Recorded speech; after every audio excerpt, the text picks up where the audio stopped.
And only a tiny bit left of this 9th chapter of The Whispering Mountain by Joan Aiken. Mogg is repeating the conversation that he overheard between Bilk and Prigman.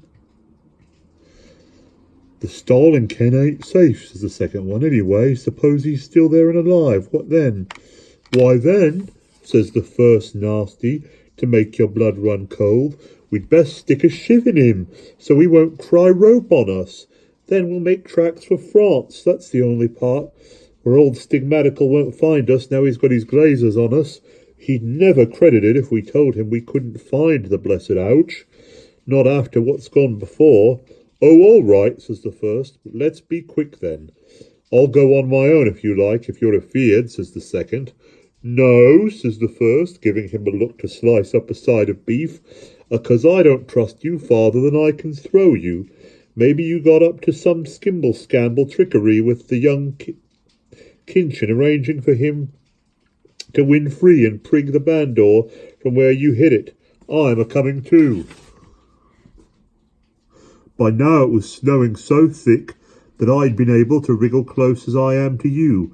I couldn't hear well enough all they were saying, but I could hear well enough all they were saying, but hard to understand with the queer words they used, and still not certain sure I was if they were the right pair, though it seemed like enough. When they started off toward those empty houses, I felt fair and sure, so I gave Dove a bit of a beckon to come on. "I come on," Dove broke in, "but I came in slow, not keen, see, because I was remembering what you said about those empty houses, Owen, and how much the whole mountain was likely to drop on them." "Wait, you boy," I said to Mogg. "Wait till they come out again, be so kind, and then we'll have our little chat." "I was agreeable," Mogg said. "So we waited, and we saw the old mountain up above begin to fold itself and slide. The snow it was, see, too heavy on the lip of the cliff. More and more kept coming down from above in an awful slow-crawling rush. Hung on the edge for a minute it did, and Dove yelling his head off for the men to come out before it fell. Dove yelled, I yelled, though the voice was clean gone from us, but too late, see." "It fell on the house," Waffa said. Mogg nodded. "If there's a bit of wood or stone in that whole row of houses bigger than a pea now, may I never cross another bridge." There was a silence, while the boys thought about the awful fate of Bilk and Prigman. Then Waffa, always practical, said, "Pity it was you didn't find out who they stole it for, or what they did with it. No wiser than before we are now." "All we know is they seemed to have lost it," Owen said glumly.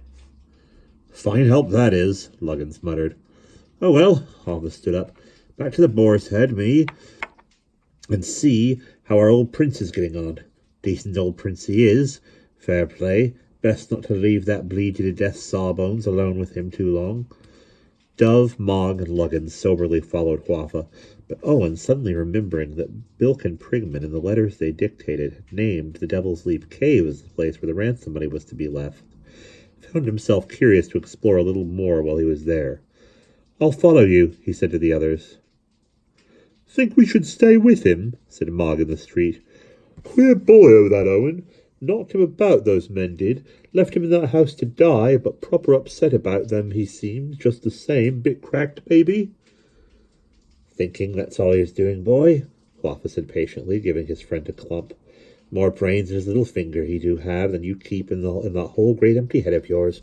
Come on, and not to bother about Owen, is it? Follow in his own good time, he will. I'll be asking old Davy Thomas at the inn if he can give us a bit of supper.